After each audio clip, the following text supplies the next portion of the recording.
Visakha steel ప్లాంట్లో అగ్ని ప్రమాదం జరిగింది. ఈ అగ్ని ప్రమాదంలో 9 మంది కార్మికులు చనిపోయారు. ఇదే అంశానికి సంబంధించి మరిన్ని అప్డేట్స్ మా బ్యూరో చీఫ్ రాజ్రెడ్డి లైవ్ లో అందిస్తారు. రాజ్రెడ్డి, ఏంటి ఈ విశాఖ స్టీల్ ప్లాంట్లో అగ్ని ప్రమాదం ఏ విధంగా జరిగింది? డీటెయిల్స్ ఏంటి? విశాఖ స్టీల్ ప్లాంట్లో విశాఖకు సంబంధించినటువంటి ఉక్కును కరిగించడానికి 1600 సెంటీగ్రేడ్ల డిగ్రీల ఉష్ణోగ్రత ఉంటుంది. ఈ యొక్క నేపథ్యంలో ఆ ఉష్ణోగ్రత ఆ టెంపరేచర్కు ఉక్కును ఏదైతే కరిగిస్తారో ఆ ఉక్కును కరిగించిన దానిలో తీసుకెళ్తున్నటువంటి నేపథ్యంలో ఒక వైర్ కింద పడి బ్లాస్ట్ అయినట్టు అక్కడ ఉన్నటువంటి వాళ్ళు చెప్తున్నారు. దీంతో అగ్ని ప్రమాదం సంభవించింది. అక్కడ పనిచేస్తున్నటువంటి వాళ్ళు దాదాపు 20 మంది ఉన్నారు. అందులో 9 మంది మృత్యువాత పడ్డట్లు తెలుస్తుంది. అదేవిధంగా కొంతమంది క్షతగాత్రులైనట్టు కూడా తెలుస్తుంది. క్షతగాత్రులైనటువంటి వాళ్ళ పరిస్థితి కూడా కొంతమంది విషమంగా ఉందని చెప్పుకోవచ్చు. ఎందుకంటే 1600 ఉష్ణోగ్రతలో టెంపరేచర్లో ఆ యొక్క ప్రమాదం జరిగింది. కాబట్టి అక్కడ ఉన్నటువంటి నేపథ్యంలో అక్కడ ఎవరైనా గాయాలైన వాళ్ళు కూడా కొంతమందికి 80% గాయాలైనట్టు తెలుస్తుంది. ఈ యొక్క నేపథ్యంలో అక్కడ ఎలా ప్రమాదం జరిగింది అనేది దానిపైన ఆంధ్రప్రదేశ్ ముఖ్యమంత్రి చంద్రబాబు నాయుడు ఆరా తీస్తున్నారు, దిగ్భ్రాంతి వ్యక్తం చేశారు. ఏ రకంగా జరిగింది ఈ ప్రమాదం అనేది కూడా పూర్తిగా వివరాలు అడిగి తెలుసుకుంటున్నారు.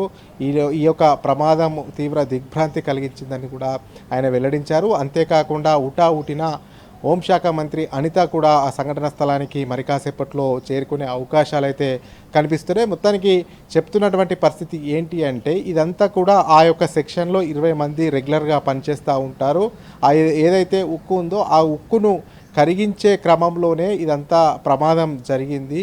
ముఖ్యంగా చూసుకున్నట్టయితే ఈ యొక్క టెంపరేచర్ అనేది రెగ్యులర్గా జరుగుతున్నటువంటి ప్రక్రియని ఈ టెంపరేచర్లోనే ఉక్కును కరిగిస్తారు. కానీ ఇది ఏదో టెక్నికల్ సమస్యగానే ఉంది అనేది కూడా అక్కడ ఉన్నటువంటి కార్మికుల నేతలు చెప్తున్నటువంటి పరిస్థితి కనబడుతుంది. ఎందుకంటే అక్కడ ఒక వైరు తెగిపడి కింద పడింది. ఈ యొక్క టెంపరేచరు 1600 డిగ్రీల సెంటీగ్రేడ్లతో ఉంది. కాబట్టి అది ఒకటేసారి మంటలు చెలరేగాయి.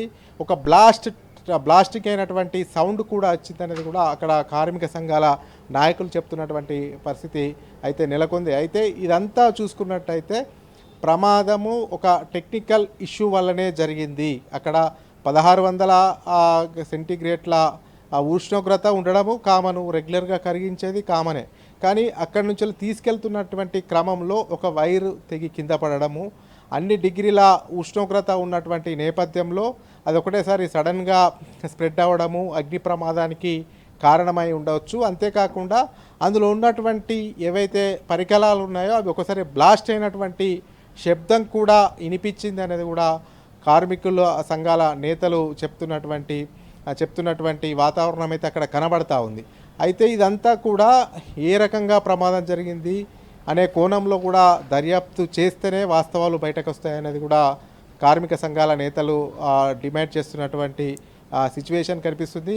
మొత్తానికి చూసుకున్నట్టయితే ఈ సంఘటనకు సంబంధించినటువంటి అంశంపైన ముఖ్యమంత్రి చంద్రబాబు నాయుడు తీవ్ర దిగ్భ్రాంతిని వ్యక్తం చేస్తూనే ఊటిన అక్కడ పరామర్శించడానికి అనితను పంపిస్తున్నాడు హోంమంత్రిని. అంతేకాకుండా క్షతగాత్రులు ఎవరైతే ఉన్నారో వాళ్ళకు మంచి వైద్యం అందించాలనేది కూడా ప్రభుత్వం ఎప్పటికప్పుడు మాట్లాడుతూనే ఉంది. ముఖ్యంగా చూసుకున్నట్టయితే ఇలాంటి ప్రమాదాలు గతంలో ఎప్పుడు జరగలేదు, రేర్గా జరుగుతాయి. ఇదంతా కూడా ఒక టెక్నికల్ అంశం ముడిపడి ఉంది. అదంతా కూడా ఒక వైర్ కింద పడడము, మంటలు సడన్గా చెలరేగడము, ఆ తర్వాత బ్లాస్ట్ అవ్వడం, ఆ తర్వాత 9 మంది మృత్యువాత పడడం. అయితే మరొకసారి చాలా బాధాకరమైనటువంటి అంశం ఏంటి అంటే హృదయ విదారకంగా చెప్పుకోవచ్చు. ఎందుకంటే 1600 డిగ్రీల ఉష్ణోగ్రతతో ఒకటేసారి బ్లాస్ట్ అయిన తర్వాత అక్కడ ఉన్నటువంటి మృతదేహాలు ఎవరి అనేది గుర్తుపట్టనటువంటి పరిస్థితిలో ఉంటుంది. ఎందుకంటే మొత్తం భస్మం అయిపోయే సిచ్యువేషన్ అయితే కనిపిస్తూ ఉంది. క్షతగాత్రులు కూడా చాలామంది 70%, 80%, 60% కాలిన వాళ్ళు ఉన్నారు. అయితే ఎప్పుడైతే ఈ బర్న్ అయినా కాలినా కానీ దాదాపు ఒక 30% బిలోనే కాలితే వాళ్ళు బతికే ఛాన్స్ ఉంటాయి. 30% ఏబో కాలితే వాళ్ళు కూడా మరణించే అవకాశాలు ఉంటాయి.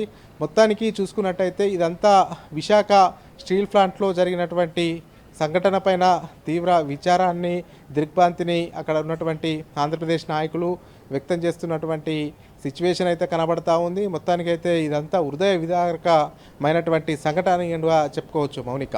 రాజిరెడ్డి, మరి ప్రస్తుతం క్షతగాత్రుల పరిస్థితి ఏ విధంగా ఉంది? వారికి కావాల్సిన వైద్య సహాయాన్ని అందిస్తున్నారా? అక్కడి ప్రజాప్రతినిధులు వెళ్ళి ఈ ఘటనకు సంబంధించి అసలు ఎలా జరిగింది ఏంటి అని పరిశీలించారా? అంటే ప్రమాదానికి ఘటన గల కారణాలు ఏంటి, ఏ రకంగా ప్రమాదం జరిగింది, ప్రమాదం జరిగిన టైంలో ఎంతమంది కార్మికులు ఉన్నారు, ఎంతమందికి చనిపోయారు, ఎంతమందికి గాయాలైనాయి, ఇంకా ఆ ప్రమాదంలో ఎవరైనా చిక్కుకునే అవకాశాలు ఉన్నాయా, చిక్కుకుంటే వాళ్ళని ఏ రకంగా బయటకు తీసుకురావాలి, అసలు రెగ్యులర్గా ఆ యొక్క డిపార్ట్మెంట్ ఏదైతే ఉంటుందో అందులో ఎంతమంది వర్క్ చేస్తారు, ఇవన్నీ కూడా ప్రభుత్వము వివరాలను సేకరించింది. దాదాపు షిఫ్ట్కు 20 మంది చొప్పున అక్కడ పనిచేస్తారనేది కూడా ప్రభుత్వానికి రిపోర్ట్ వెళ్ళింది.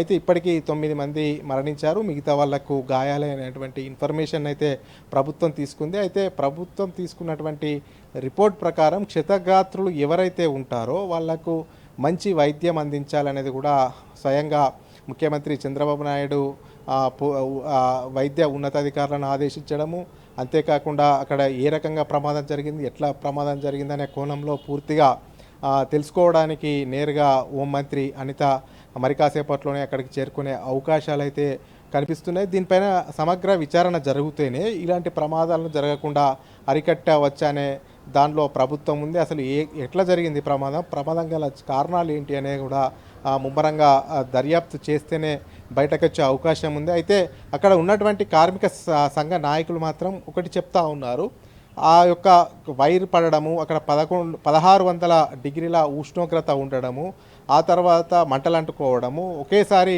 బ్లాస్ట్ అయినటువంటి సౌండ్ రావడం, ఇదంతా కూడా క్షణాల్లో జరిగిపోయింది. ఖచ్చితంగా ఇది ఇక్కడ ఒక బ్లాస్ట్ అయితే జరిగింది, అది ఏ రకంగా జరిగింది, ఎట్లా జరిగింది అనే కోణంలో కూడా దర్యాప్తు చేసే అవకాశాలు ఉంటాయి.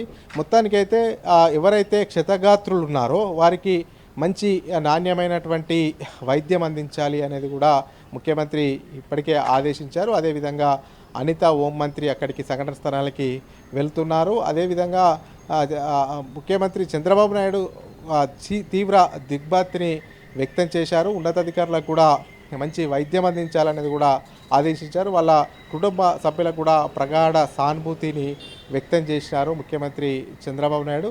మొత్తానికి చూసుకున్నట్టయితే ఎక్కడికక్కడ అలర్ట్ చేస్తున్నటువంటి పరిస్థితి అయితే కనిపిస్తూ ఉంది. వాళ్ళను ఉద్యోగ ప్రాతిపదికన క్షతగాత్రులు ఎవరున్నారో వాళ్ళను ఆసుపత్రికి తరలించడము, మెరుగైన వైద్యం అందే విధంగా చూడడము, ఇవన్నీ కూడా ఎప్పటికప్పుడు ప్రభుత్వం నుంచి సూచనలు సలహాలు చేస్తున్నారు.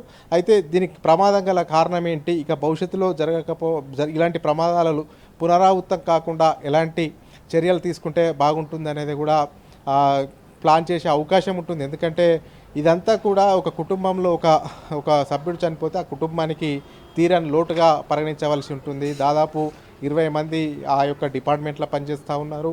అధికారికంగా 9 మంది చనిపోయినట్టు తెలిసింది. అదేవిధంగా క్షతగాత్రులు కొంతమంది అయినట్టు తెలుస్తూ ఉంది. ఇదంతా కూడా కుటుంబంలో ఒక పెద్ద యజమానిని కోల్పోయినా, కుటుంబ సభ్యుల్లో ఒక ఉద్యోగిని కోల్పోయినా కానీ అదంతా కుటుంబానికి తీరని లోటుగా చాలా బాధగా చెప్పుకోవచ్చు. ఇదంతా కూడా కుటుంబ సభ్యులకు కూడా ప్రగాఢ సానుభూతిని తెలియజేయడము, మెరుగైన చికిత్సను అందించాలనేది కూడా వైద్య ఉన్నతాధికారులను అయితే ముఖ్యమంత్రి చంద్రబాబు నాయుడు ఆదేశించారు. మౌనిక. ఎస్ రాజిరెడ్డి, అయితే ఇది అనుకోకుండా జరిగిన ఘటనగా భావించవచ్చా, లేదంటే ఏమైనా టెక్నికల్ ఇష్యూ వల్ల జరిగింది అనుకోవచ్చా? అంటే ఎప్పుడైనా ప్రమాదాలు అనుకోకుండానే జరుగుతాయి. అంటే అనుకోకుండా జరగడంలో ఏదైతే ఉంటుందో 1600 డిగ్రీల ఉష్ణోగ్రతతో ఎప్పుడైతే ఆ ఉక్కును కరిగిస్తారో అది నిరంతరం వాళ్ళు చేసేటువంటి పని, వాళ్ళు చేసేటువంటి డ్యూటీ. అయితే అందులో ఉన్నటువంటి ఉక్కును కరిగించి ద్రవం రూపంలో ఏదైతే బయటకు తీసుకెళ్లేటువంటి సందర్భంలో అందులోకి వెళ్ళి ఒక కేబుల్ కింద పడింది అనేది కూడా మనకు సమాచారం ఉంది. ఆ కేబుల్ కింద పడడంతోనే మంటలు వ్యాపించాయి. మంటలు వ్యాపించిన తర్వాత ఒక బ్లాస్ట్ అయినటువంటి సౌండ్ వినపడింది. ఆ బ్లాస్ట్ అయినటువంటి సౌండ్ వినిపించిన తర్వాతనే కార్మికులు అక్కడికి వెళ్ళినటువంటి వాతావరణం, మంటలు చెలరేగినటువంటి వాతావరణం, అందులో ఎంతమంది ఆ ఒక డిపార్ట్మెంట్లో పనిచేస్తారు అనేది కూడా అక్కడ ఉన్నటువంటి కార్మిక సంఘాల నాయకులకు కానీ అంతా తెలిసి ఉంటుంది. దాదాపు 20 మంది మాత్రమే అక్కడ రెగ్యులర్గా డ్యూటీలు నిర్వహిస్తారు.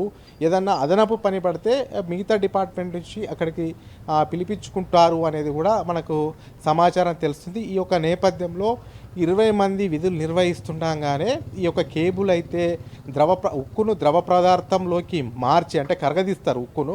ఆ ఉక్కు కరగాలంటే ఉష్ణోగ్రత టెంపరేచర్ ఎక్కువ ఉండాలి. ఆ ఉష్ణోగ్రత ఎంత అంటే 1600 ఉంటేనే ఆ ఉక్కు కరుగుతుంది. ఆ ఉక్కు కరిగి ద్రవ రూపంలోకి వస్తుంది. అంటే ఎంత హీట్ ఉంటుందో మనము ఆలోచించుకోవాల్సి వస్తుంది. ఎండాకాలం 40-50 డిగ్రీల ఎండ కొడితేనే మనం బయటకు వెళ్ళేటువంటి పరిస్థితి. అలాంటిది 1600 డిగ్రీల ఉష్ణోగ్రత ఉండడము, అందులోనే ఉక్కును కరిగిస్తే ద్రవ రూపంలోకి రావడము, తీసుకెళ్తున్నటువంటి క్రమంలో అక్కడ ఉన్నటువంటి కేబుల్ తెగి అందులో పడిన తర్వాత మంటలు లేపడము, ఇదంతా కూడా అనుకోకుండా ప్రమాదం జరుగుతాయి. ఆ తర్వాత టెక్నికల్ ఇష్యూ కూడా యాడ్ అయి ఉంటుంది. ఎందుకంటే ఆ మంటలకు అక్కడ ఉన్నటువంటి ఫీడర్లు ఉంటాయి, కొన్ని ట్రాన్స్మిషన్లు ఉంటాయి. ఆ మంటలు చెలరేగి వాటిని అంటుకున్న తర్వాత బ్లాస్ట్ అవ్వడము, బ్లాస్ట్ అయిన తర్వాత ఇక అదుపు చేయాలంటే కూడా కొంచెం టైం పడుతుంది. ఆ మంటలు కంట్రోల్ చేయాలంటే ఇదంతా ప్రక్రియ ప్రారంభించి చేసే వరకు అక్కడ ఉన్నటువంటి 9 మంది ఇప్పటికే మరణించారని తెలుస్తుంది. చాలామంది ఇంకా మిగతా వాళ్ళు కూడా గాయపడ్డట్టు తెలుస్తుంది. గాయపడ్డ వాళ్ళని కూడా మంచి చికిత్స అందించడానికి, మెరుగైన వైద్యం అందించడానికి ఆదేశాలు కూడా ముఖ్యమంత్రి చంద్రబాబు నాయుడు ఇచ్చారు.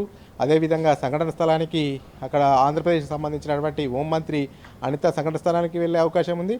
మొత్తానికి అయితే దీని మీద సమగ్ర దర్యాప్తు చేస్తేనే ఎలాంటి టెక్నికల్ ఇష్యూ వచ్చింది, ఈ మంటలు ఇంతగానో చెలరేగడానికి కారణం ఏంటి అనేది కూడా తెలిసే అవకాశాలు అయితే కనబడతా ఉన్నాయి.